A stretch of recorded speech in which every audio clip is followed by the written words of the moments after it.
In our headlines on this Monday, August 10th, here in South Korea.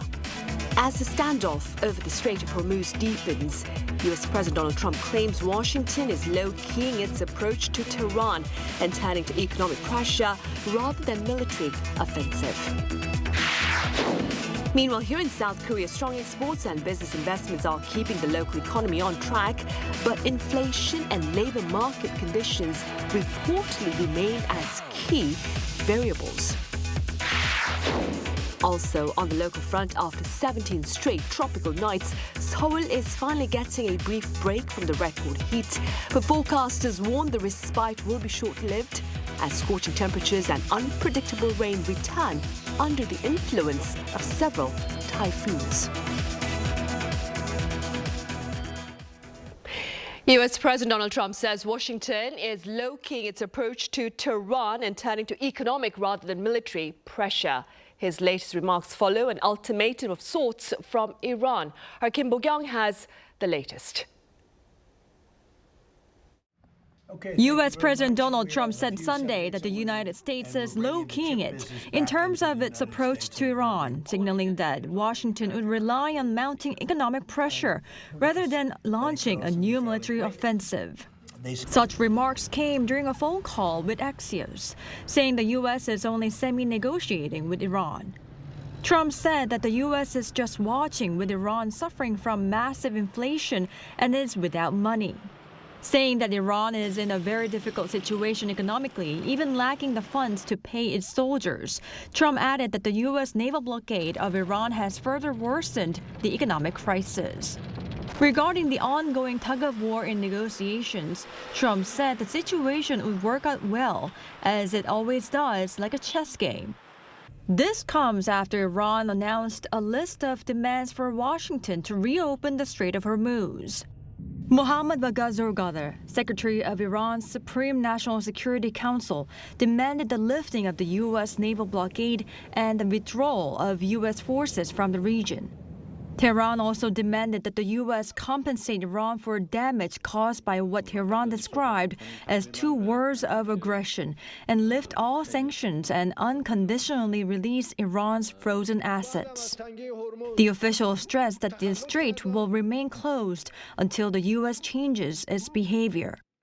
Iranian Foreign Minister Abbas Araghchi repeated the terms while adding that Washington and Tehran are not engaged in talks.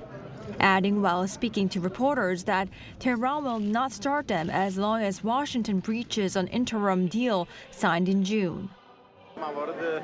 From our perspective, until the violations of the Memorandum of Understanding and the U.S. compensates for what it has violated in the memorandum, there is no possibility of restarting negotiations. Meanwhile, Iran has appointed a hardline former commander of the Islamic Revolutionary Guard Corps as the new Secretary of Iran's Supreme National Security Council. This as tensions between Tehran and Washington persist. Mohsen Rezai is considered a hardline figure and served as the longest-serving commander of the IRGC, a total of 16 years. Kim Bo-kyung, Arirang News. Here at home, President Lee Jae-myung has called for the temporary relocation of the Gwangju military air base to facilitate the mega projects on chips and AI. In a related meeting earlier on this Monday with relevant agencies and private firms, President Lee called on the Defense Ministry to ensure that the short-term transfer takes place by no later than mid-2028. The military air base in the southwestern city of Gwangju has been chosen as the site of a new chip cluster as a follow-up to the announcement of the 3 mega projects back in June. The president has been chairing the monthly follow-up meeting since July. The Korea Development Institute says strong exports and business investments are keeping the local economy on track, but that tangible risk factors remain. Our Pik Joo-hee explains. In its August Economic Trends Report released on Monday, the Korea Development Institute elevated its assessment of the Korean economy, stating that semiconductor-related sectors are driving economic growth. The institute highlighted that strong chip exports and business investments are key to this growth, positively impacting consumer spending. According to KDI data, total production in June surged 4.2% on year, picking up significantly from the previous month. Industrial production showed improvement, growing 5.8%. Although semiconductor output increased by a modest 2.2% due to base effects, standout industrial performers included automobile production, which jumped 12.6%, and machinery equipment, which soared 14.4%. Services production also increased 5.3%, led by financial and insurance activities as well as scientific and technical services. Domestic consumer spending showed clear signs of improvement.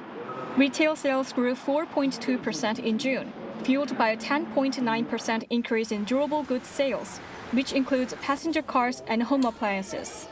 Equipment investments saw a 21.7% increase in June, driven by a 58.5% surge in semiconductor manufacturing equipment and strong gains in transport equipment. Driven by global demand for artificial intelligence applications, Korea's exports surged 62.8% on year in July, maintaining a trade surplus of $30.3 billion. However, the KDI emphasized that significant domestic and external risks remain. External trade conditions are becoming increasingly unpredictable due to new U.S. tariff measures and heightened geopolitical tensions in the Middle East. On the domestic front, core inflation, which excludes volatile food and energy prices, edged up to 2.6%, indicating persistent underlying price pressures. Adding to uncertainties, the labor market remains sluggish as manufacturing and construction jobs lose momentum. As a result, the KDI states that navigating these domestic and global factors will decide the sustainability of Korea's economic growth. 백주희, Arirang News. Come next Monday, South Korea and the U.S. kick off their annual defense drill, with the timing this year considered to be crucial as Seoul seeks the transfer of wartime operational control. Our defense correspondent Park Gun-woo reports. The Republic of Korea and the U.S. are coming together once again for the Ulchi Freedom Shield exercise, set to run from the 17th through 27th. South Korea's Joint Chiefs of Staff and the ROK-U.S. Combined Forces Command say the annual exercise is, as always, defensive in nature. This year's scenarios will reflect realistic threats and lessons learned from recent conflicts, including the changing nature of modern warfare. Involving aspects of warfare, including drones, GPS disruption, and cyber attacks, are expected to be reflected in the exercise Space Forces Korea's. What I will also say is DPRK soldiers have deployed and fought in Ukraine, and they've taken those lessons they learned there and brought them back to North Korea. That changes the DPR capability, and our training accounts for that threat. The annual exercise is drawing particular attention this year as a potential milestone in the transfer of wartime operational control, or OPCON, an issue expected to feature prominently at this year's Security Consultative Meeting. During this exercise, our military will carry out a joint Korea-US evaluation of capabilities and systems based on standards both sides have agreed on, in line with the conditions-based plan for the OPCON transfer. If those standards are met, we expect to be able to propose the verification of the future Combined Forces Command's full operational capability, along with a transfer timeline at this year's SCM. We will focus all our capabilities towards that goal. Around 18,000 South Korean troops are expected to take part, with officials saying the scale is similar to previous years. The United Nations Command will also participate, with 70 personnel from 12 member states, including South Korea and the U.S. The deputy commander says the coalition of multinational countries is more important than ever. The incredible grouping of nations that United Nations Command represents brings a really important component to deterrence, to the ability to de-escalate in crisis, and to have multinational legitimacy in the event of a conflict. The UNC says interoperability across all domains remains, including new ones such as information, cyber, and space will be key focus as threats continue to evolve. Park Gun-woo, Arirang News. Chinese Foreign Minister Wang Yi may visit Seoul next week in a closely watched test of South Korea's efforts to enhance ties with China, while urging Beijing to take a tougher stance against Pyongyang's nuclear ambitions. Our foreign affairs correspondent Oh Soo-young reports. Korea and China are working to arrange a visit to Seoul by Chinese Foreign Minister Wang Yi. A diplomatic official told Arirang News on Monday that the dates are still being negotiated without confirming reports that Wang could visit on Wednesday or Thursday next week. If it goes ahead, it would be Wang's first trip to Seoul for bilateral foreign ministers' talks in nearly 5 years. It would also mark the first visit by a senior Chinese foreign policy official since President Lee Jae-myung's state visit to China in January. Wang and Foreign Minister Choi are expected to review follow-up measures from the Ulchi summit, including efforts to expand economic, cultural and people-to-people exchanges. But North Korea's nuclear program is likely to be the central security issue. Wang visited Pyongyang in April, followed by Chinese President Xi Jinping in June, restoring high-level exchanges between China and North Korea. The statement following the Kim-Xi summit made no reference to denuclearization, raising concern that Beijing could be growing more accepting of Pyongyang's nuclear status. Seoul is expected to ask China to reaffirm the denuclearization principle and encourage North Korea to return to dialogue. The two sides also face unresolved maritime disputes. China has moved one of its 3 structures out of the provisional measure zone in the West Sea since the January summit, but 2 remain inside the jointly managed area. The structure's maritime boundary negotiations and illegal fishing by Chinese vessels are expected to be discussed. Beijing is also likely to reiterate its position on Taiwan after Korea, the United States and Japan recently stressed the importance of peace and stability across the Taiwan Strait. The Chinese Foreign Minister may also meet with President Yi and Unification Minister Chung Dong-young during his stay. Oh Seong, Arirang News.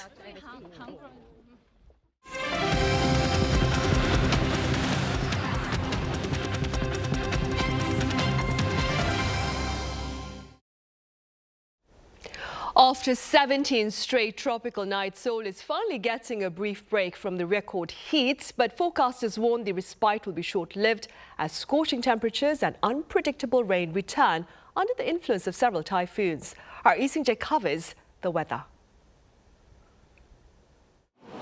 The record-breaking heat has eased somewhat, bringing an end to 17 straight nights of tropical nights in Seoul. Heat wave alerts have also been downgraded or lifted in parts of the greater Seoul area and the Chungcheongdo provinces. However, hot weather is expected to continue this week, while the indirect effects of several typhoons could bring more unpredictable conditions. Temperatures have fallen nationwide as hot easterly winds weakened, prompting authorities to ease heat wave alerts across parts of the capital region, the Chungcheongdo provinces and Gyeongsangbuk-do province. A series of typhoons is also indirectly affecting weather conditions on the Korean peninsula. Typhoon Dolphin is making landfall in China. Typhoon Kujira has dissipated, and Typhoon Chanhom is heading toward Japan. Although none is expected to directly hit Korea, they could disrupt regional pressure patterns and increase uncertainty over winds and rainfall. Heavy rain that hit Ulchi County in Gyeongsangbuk-do province on Sunday was caused by moisture pushed northward by Typhoon Dolphin. Weather analysts say the typhoons are expected to reshape the overall pressure pattern across East Asia, making weather conditions more volatile. As the East Asian pressure system is expected to be reorganized overall due to the influence of typhoons and other factors, I would say there's a certain degree of volatility. Central regions are expected to remain mostly sunny this week, but areas along the east coast could see torrential rain along the edge of a high-pressure system. Inland areas could also experience sudden, localized downpours due to atmospheric instability. Lee Seung-jae, Arirang News. And with temperatures hitting the roof outdoors, South Koreans are turning indoors for food and fun at air-conditioned shopping malls. Our Hong Seo-jung was there. People are lining up one after another to enter the theater. As showtime approaches, more and more visitors are rushing inside. Even though it's a weekday morning, the theater is filled with people seeking refuge from the heat. I think watching a movie in a spacious, comfortable indoor setting is probably the best way to deal with this kind of heat and humidity. Rather than traveling long distances for a summer getaway, many visitors say going to the theater is their preferred way to beat the heat. It's definitely much better than staying at home. I don't really want to go too far, so somewhere close by is perfect. The theater is located inside the massive shopping mall, 3 floors below, giant character balloons soar above the atrium. A themed pop-up store has become another popular attraction, drawing families and children on their summer break. It's air-conditioned, there are plenty of dining options, and lots of activities for kids. That's why I'd recommend spending the day at the mall. With something for everyone to enjoy, the mall is attracting a wide range of visitors. Families with children are flocking to the pop-up attractions, while other shoppers take the opportunity to browse the stores. I think we'll check out some pop-up stores with the kids, do some shopping, and then head home. It's a great place for the whole family. As lunchtime approaches, diners flock to the food court where cold dishes such as naengmyeon or Korean cold noodles help cool down the heat. As the weather outside is baking hot, indoor spots like malls and movie theaters seem to be popular places to hang out this summer. Hong Sa-jung, Arirang News. And in other news now, smart farming is rendering the term a seasonal fruit a thing of the past. In fact, fresh strawberries during the scorching summer are now a reality. Our Cha Eun-kyung has their story. This is a large warehouse in Icheon, Gyeonggi-do Province. But once you step inside, a completely different world unfolds. Red, ripe strawberries hang in abundance across 10-tier vertical farming facilities. Strawberries thrive in cool environments, making summer cultivation difficult. However, stable summer production has become possible thanks to the development of energy-saving vertical farms equipped with water-cooled LEDs and mobile light sources. Productivity is over 20% higher than conventional smart farms, while energy consumption has been cut by more than 38%. The farm yields about 27 tons annually from 27,000 strawberry seedlings. Smart farms typically consume lots of electricity. However, this one cuts energy use by 38.4% while boosting production by 20%. I think that's why it is setting a role model for others. The company also independently developed a new strawberry variety suited for summer environments, enhancing production stability. The harvested strawberries are supplied to online markets and large bakery cafes. Consumers familiar with frozen strawberries are welcoming fresh strawberries in summer. High-tech smart farm technology is opening up new opportunities to produce strawberries. Cha Eun-kyung, Arirang News. Meanwhile, from laser-leveled fields to pest-fighting drones, South Korea is transforming the way rice is grown, with technology driving agriculture toward a more productive and sustainable future. Our Kim So-young reports. It starts with the ground. Electric sensors and lasers level uneven soil, a critical first step before any seed can go into the earth.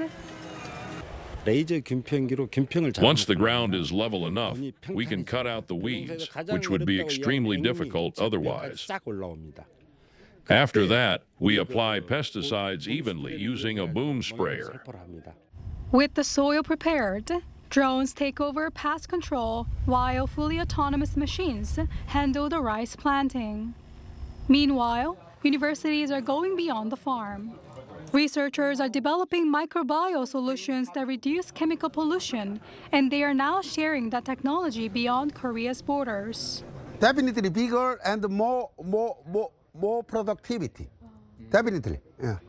So that's why farmers like it. Without productivity, most farmers stop.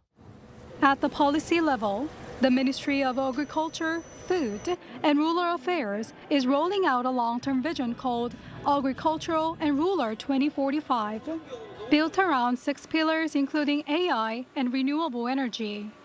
Through rigorous research, we are committed to delivering results that farmers and industry leaders can actually use, not just in the lab, but in the field. The technology is here. Now, with industry, academia, and the government working in step with each other, the focus is on making it work for every farmer and building an agricultural sector that's both more productive and more sustainable. Kim So-young, Arirang News.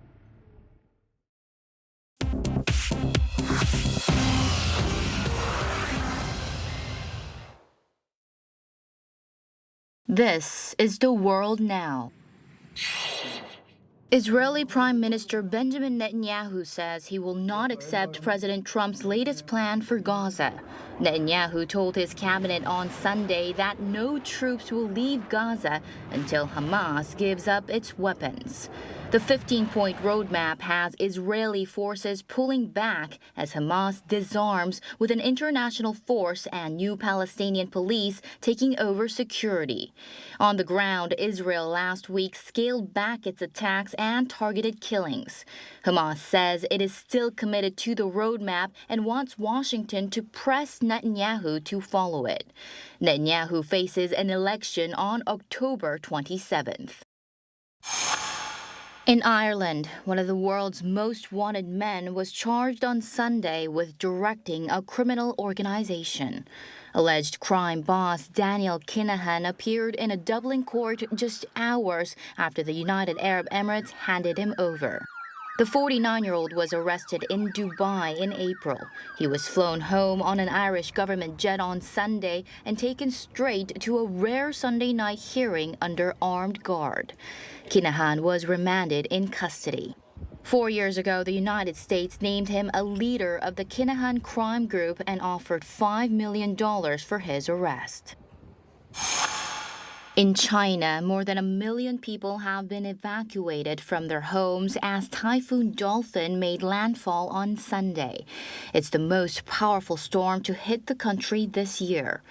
Dolphin made landfall near Yuhuan in Zhejiang province late Sunday afternoon with winds of about 150 kilometers an hour.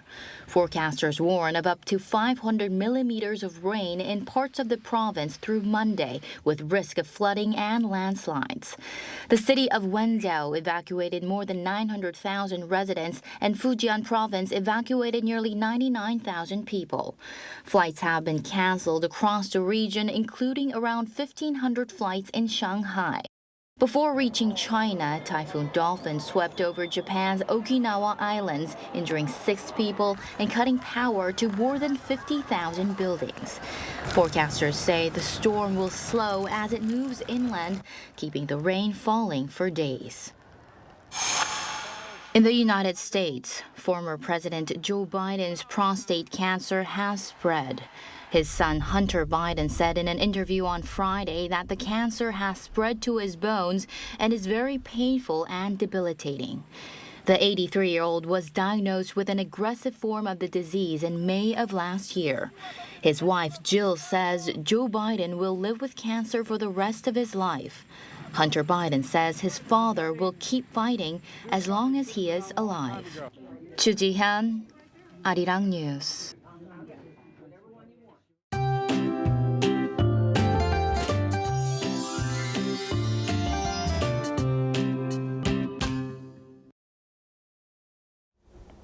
It was hot again today, but it was definitely a different story from last week, when we were dealing with some of the most intense heat of the summer.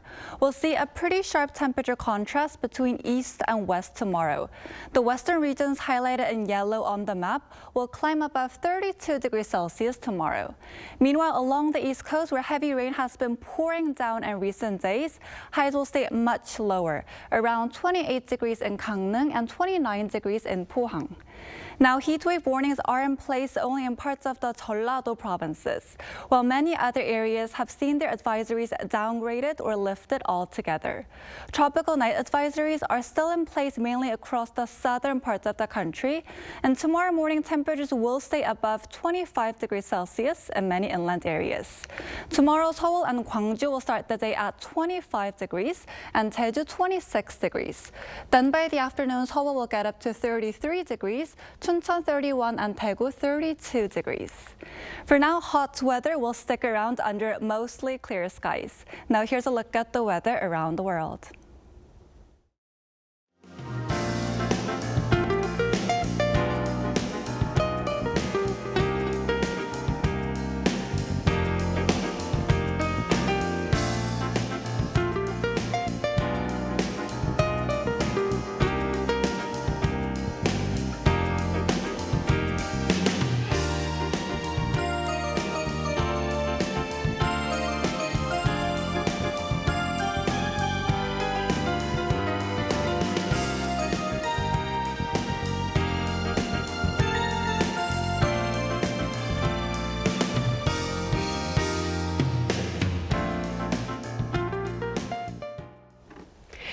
Those are the headlines at this hour here in South Korea. As always, thank you for watching.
Whoever wears the crown must bear its weight. What did the weight of the golden crown mean to the rulers of Silla 1500 years ago?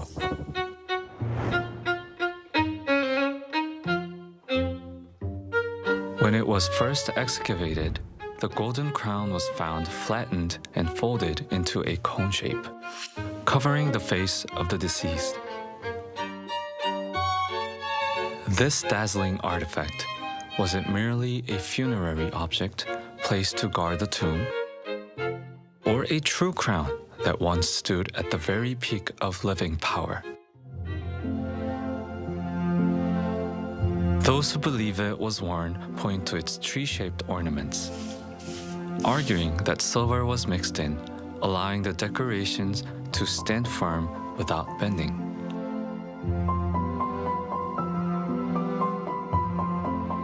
The exact purpose remains unknown, a symbol of royal authority and life, and as a final gesture of respect, being placed over the face to honor him with the highest form of tribute.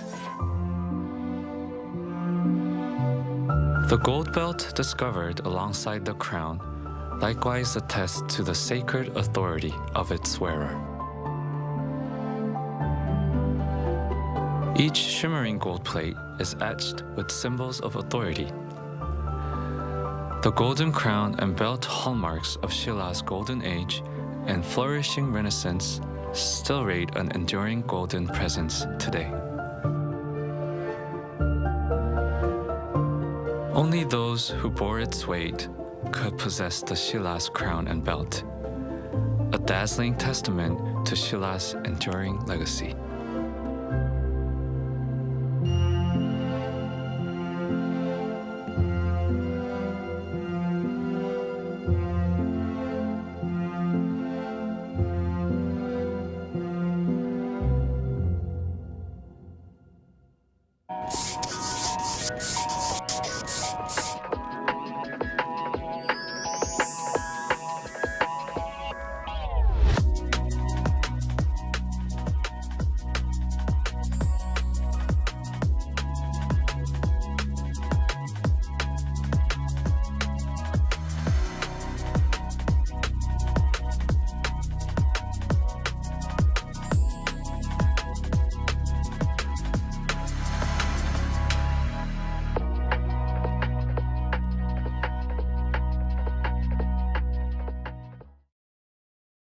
Korea Initiative. The future is already in motion. Intelligence redesigns reality. Life expands beyond limits. Culture moves the world. Our vision reaches into the infinite. Together, we will go even further.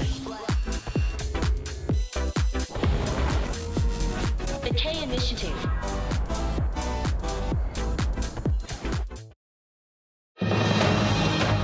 On Press Perspective today, we revisit the US-Iran conflict and North Korea's latest missile launch that are all raising security concerns. Do stay with us.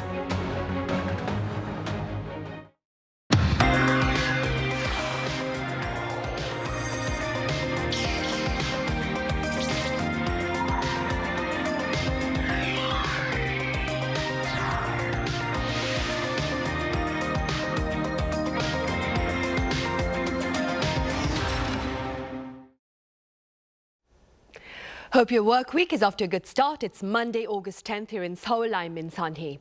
As tensions between the US and Iran continue, global attention remains fixed on whether diplomacy can prevent a wider regional conflict and keep the Strait of Hormuz open, even as North Korea heightens concerns here with its latest ballistic missile launch ahead of this month's South Korea-US military exercise. For more on this, I have Fabian Kretschmer with German news agency DPA here in the studio. Fabian, welcome back. Thank you.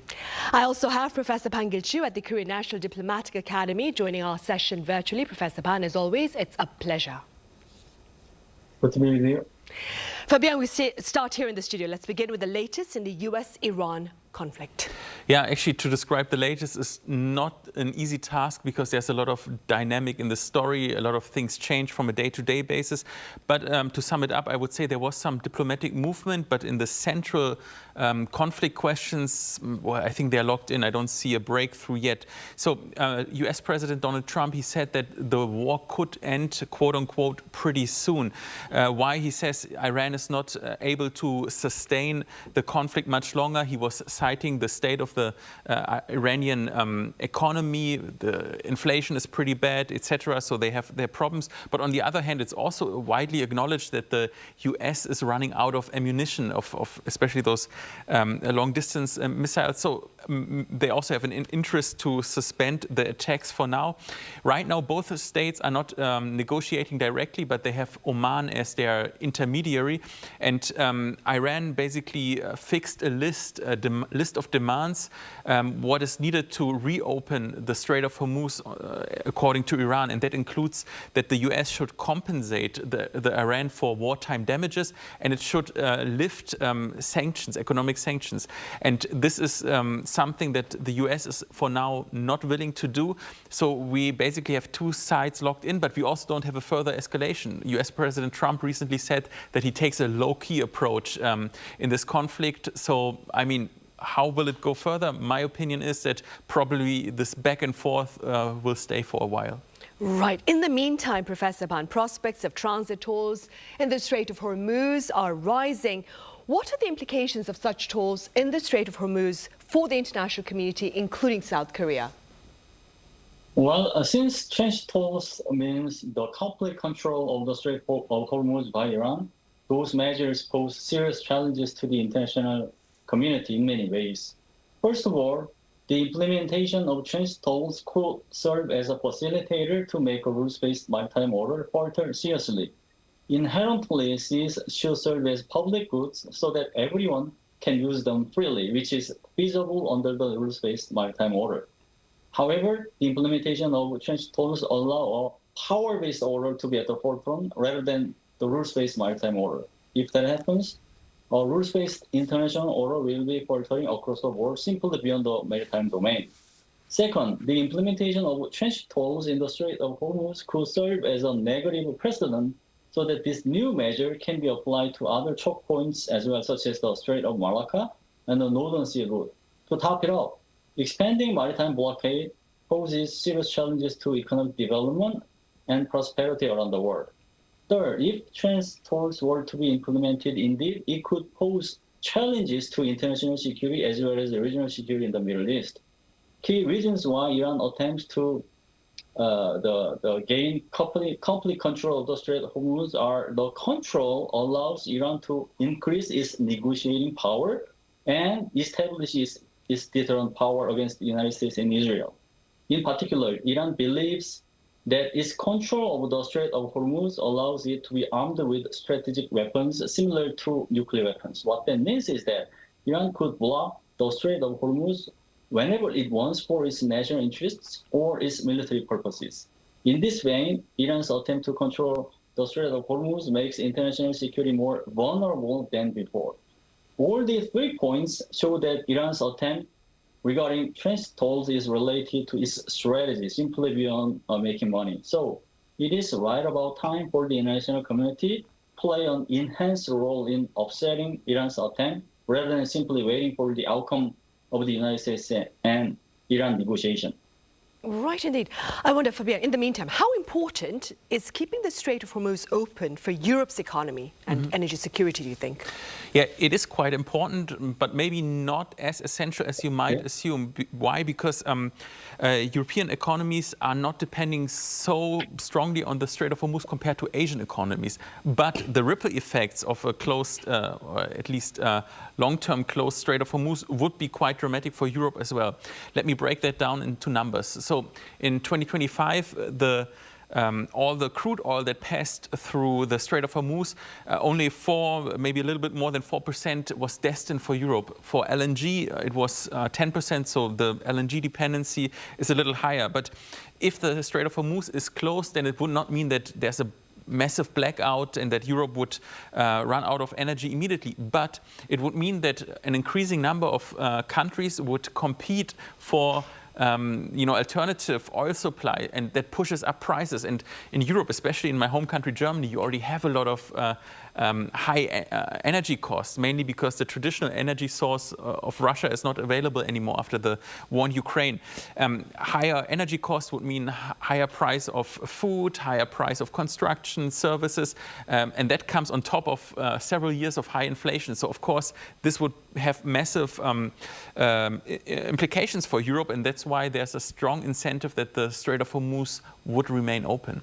Right. Professor Ban, based on your observations thus far, do you believe the US and Iran can prevent their conflict from expanding into a wider war involving other states or proxy groups? To be honest with you, when it comes to war escalation and war expansion to a wider regional war, there is a clear differentiation of strategy between the United States and Iran. From the beginning, the United States wanted to terminate the war as soon as possible within 2 to 4 weeks at most, and likewise, it attempted not to expand it into a wider regional war. By contrast, Iran strategically attempted to expand it into a wider regional war in a situation where it helps offset asymmetry of kinetic power between itself and the United States. To that end, Iran has targeted the Gulf states when it was attacked. Moreover, Iran takes advantage of mobilizing its proxies, such as the Houthi rebels, in an attempt to expanding it into a wider regional war. Recently, the Houthis blocked the Bab al-Mandeb Strait and has been attacking the Saudi facilities as the MOU between the United States and Iran was being broken. This differentiation of strategy inherently makes it hard to prevent the Iran war from expanding into a wider regional war. But at the same time, it is true that both the United States and Iran want to stay away from resuming a full-scale war. From the standpoint of the United States, a total war is not a good option due to various factors such as the midterm election, a shortage of weapon stockpiles, and rising energy prices. From Iran's viewpoint, the United States sea blockade poses a serious challenge to mobilizing its war money and overcoming its economic struggle. Without mobilizing money and being supported by the Iranian people, Iran will not be able to continue a total war against the United States. In this vein, although the chance is slim at the moment, how to prevent it from resuming a full-scale war or from being expanded into a wider regional war is still open. So there are roles to play by mediators to make that happen.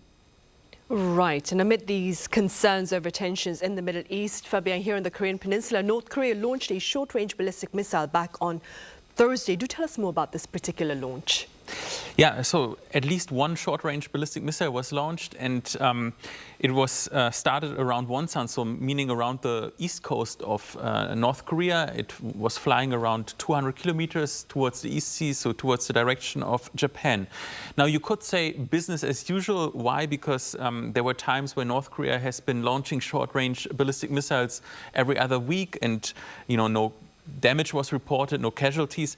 But I mean, it's important to remember, first of all, North Korea is not allowed to launch any ballistic missiles by UN Security Council resolutions. And secondly, the timing is very sensitive. We have rising tensions between North Korea and Japan. Maybe we get to talk about that in a minute. And then even more importantly, there's a unprecedented military cooperation going on between North Korea and Russia. I want to go a little bit into detail. Just over the weekend, the Ukrainian president Volodymyr Zelensky said that he's expecting that North Korea would send an additional 30,000 or maybe even up to 50,000 soldiers to help Russia in its war efforts. And he also explicitly said that North Korea is learning modern warfare from this war. And of course, those things could be concerning for Seoul as a direct neighbor of North Korea. Now, we have a president here who wants to de-escalate with North Korea, but I mean, there's this dilemma that North Korea might feel emboldened to also military escalate and at least demonstrate power. So in this regard, I would say it's quite concerning if we see even a short-range ballistic missile test here, because the broader implications are we want to demonstrate power, we might even escalate further. Right. Professor Ban, what message do you believe is North Korea seeking to send with regard to its latest launch? I would say that the latest launch of an SRBM by North Korea was intended to send multiple signals to the international community as well as South Korea and the United States. First, both tactically and initially, Pyongyang wanted to send a warning signal to an incoming ROK-US combined exercise called UFS, Ulchi Freedom Shield. North Korea has cited this combined exercise as part of an excuse to bolster its military power. The latest launch shows this provocative inertia continues to go on. Second, strategically, Pyongyang attempted to send a strong signal that it is a nuclear-armed state to the international community in a situation where countries around the world continue their policy of denuclearizing North Korea. To take an example, recently in July 2023, 26 foreign ministers from South Korea, the United States, and Japan reaffirmed the denuclearization of the Korean Peninsula through a diplomatic meeting held on the sidelines of the ASEAN Regional Forum. Third, Pyongyang is eager to show the world that it is fully supported by its allies such as Russia and China in its journey to be recognized as an official nuclear weapon state in the world. This intention is clarified in the sense that this latest launch was made right after a series of diplomatic engagements with China and Russia. Notably, Russia acts as a player to indirectly help North Korea rise to the status of a nuclear weapon state. China remains silent over its attempt to be recognized as an official nuclear weapon state in the sense that Beijing is reluctant to reaffirm its policy on the denuclearization of the Korean Peninsula. As mentioned, Fabian, North Korea's latest ballistic missile test, it comes ahead of an annual South Korea-US military exercise that is slated to begin next Monday. Do tell us more about this particular drill and its importance. Yeah, the Ulchi Freedom Shield is a drill that is held by the joint military forces of South Korea and the US here in the country. Usually it's held in August, this time between the 17th and 27th of August. And you might wonder, especially as someone who's not so familiar with military things, why do you need an annual drill? This is quite important because for the military personnel, for the soldiers, you have a high rotation. They serve a couple of years, then there might be new soldiers coming in, and you need military readiness. You need to practice command procedures, etc. So those are quite important, and those military drills are also designed to practice what would happen in a serious war situation. So for Washington and Seoul, this is important. They emphasize that this is of defensive nature, so we only practice how we can defend ourselves. Pyongyang, North Korea, their leadership says that no, this is warmongering. They are preparing how to attack us, so they have a different view and view this as a big provocation. Regardless, I think the big topic this year is that South Korea is pushing for to retake OPCON. That means operational control under wartime. So basically, right now, if a war would break out, the US side would have the final say. And of course, this is not a desirable situation. Long-term, South Korea should have full operational control. And I think both sides agree that this is the goal that both sides will work towards too, but we don't have a target here. We don't know when this will happen, this transfer of control, and President Lee Jae-myung is pushing to accelerate this process. And one way to demonstrate that the South Korean military has the capability to retake operational control is this military drill. I think that's an opportunity for the South Korean military to shine. Right. Professor Ban, with regard to North Korea's missile activities, do you suppose the regime is taking advantage of the world's focus on Iran to increase military pressure? It is an interesting and insightful question, indeed. Well, on the one hand, Iran will serve as a favorable arena for Pyongyang to increase its military pressure with little being hindered by the outside world. In particular, the United States has prevented North Korea from making serious provocations on the Korean Peninsula. But as of right now, the United States is entrapped in the Middle East, and by doing so, its policy on the Korean Peninsula is much less prioritized. In this sense, Pyongyang seems to believe that it's right about time to take advantage of this power vacuum to increase military pressure. On the other hand, increasing military pressure is intended to show its military power to the United States as well as the international community and make America's policy on North Korea more prioritized. This calculus is based on the belief that making policy on North Korea a priority helps North Korea achieve its strategic objective, economic development under an officially recognized nuclear power. Regarding this goal, I define North Korea's recent behavior as a hyper strategy where it behaves like a quasi-great power in specific domains, including diplomacy, while taking advantage of its nuclear armed status. All in all, North Korea's military presence is strategically being bolstered by the Iran war, but at the same time, its military poise is intentionally highlighted to make itself more focused and achieve its strategic goal. In short, this could be explained by the mechanism of the two phases. Right, and staying with North Korea's behavior, if you will, Fabien, also last week, North Korea's Kim Yo-jong, she warned of new military options over Japan's strike capabilities. For our viewers who may not have been following this particular development, could you walk us through it, please? Yeah, the immediate trigger was that Japan was test firing a missile, like a Tomahawk missile from a Japanese destroyer. The Tomahawk missile is actually made by the US.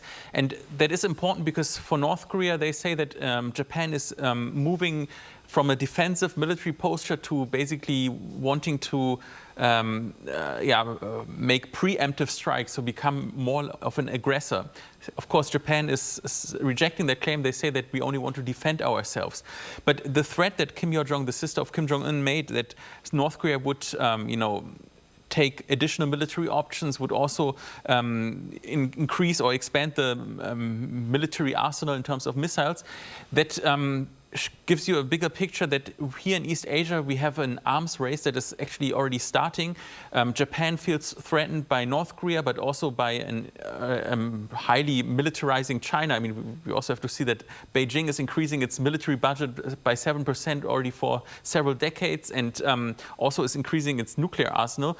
Then North Korea feels threatened in its nature. In South Korea also there are voices that say we have to shoulder our own defense much stronger and cannot rely on the US so much anymore. So really, I think this is a vicious cycle, and all of those countries will probably spend much more on military, on nuclear arsenals to some degree. So it is worrying also for the global community. Right, indeed. Professor Ban, with regard to broader security concerns, I wonder what will you be watching most closely this month? Well, I will be watching security situations from the three broad directions. First, North Korea tailored CNI. Second, maritime combined exercises between North Korea and China or between North Korea and Russia. And third, China's growing show military force in the Indo-Pacific. First of all, how to respond on incoming ROK-US combined exercise draws attention in a situation where Pyongyang laid out North Korea tailored CNI, conventional and nuclear integration. The 2026 UFS is expected to include nuclear security as well as conventional security when North Korea's growing nuclear threats are taken into consideration. In the meantime, Pyongyang could bolster its nuclear threats during the 2026 UFS in an attempt to offset the combined exercise with additional focus on nuclear security and to highlight the new nuclear concept, which is North Korea tailored CNI. Second, possible combined responses or exercises between North Korea and China or between North Korea and Russia draw attention, particularly during the UFS. In particular, North Korea fielded its first destroyer called Cheon in the West Sea, which means North Korea now is ready for combined exercise with its allies such as China. This changing architecture of maritime weapon systems provides Pyongyang with a possibility for responding to the UFS with new attempts like combined exercises. Third, how Beijing takes advantage of the power vacuum by the United States or its lack of willingness in the Indo-Pacific needs security focus. As the United States is entrapped in the Middle East, as I mentioned earlier, and proposes the concept of a decent peace to China, ironically, Beijing has been bolstering maritime coercion against Indo-Pacific countries like Asian allies of the United States under the enhanced gray zone strategy. Likewise, China is bolstering its nuclear power as shown by a recent launch of an SLBM in the Western Pacific. In particular, China's growing zone threats are security concerns to South Korea as well, particularly in the West Sea. All in all, there are quite a number of security issues that need to be watched for this month, and by doing so, those issues should be dealt with carefully and timely. Right, indeed. And of course, those concerns, as we have news about Chinese Foreign Minister Wang Yi potentially visiting Seoul next week. All right, Professor Ban, as always, thank you so much for your time and your thoughts today. Thanks for having me. Fabian here in the studio, thank you very much for your insights. Right, amid the rampant tensions in the Middle East and on the Korean Peninsula, the international community maintains its call for a tangible path to de-escalation. Thank you for watching. See you same time tomorrow.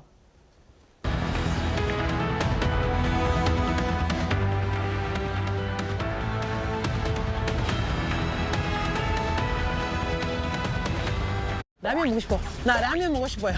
매끈매끈하다, 매끈매끈한. 뿅뿅하다, 뿅뿅한. 왔니? 왔어? 고객님 왔냐고? 사람이, 사람이. 몸에 좋은 약초. 라면이에요? I'm eating this right now. Let's go. 할머니! 아카니 시고, 아카니 시고, 아카니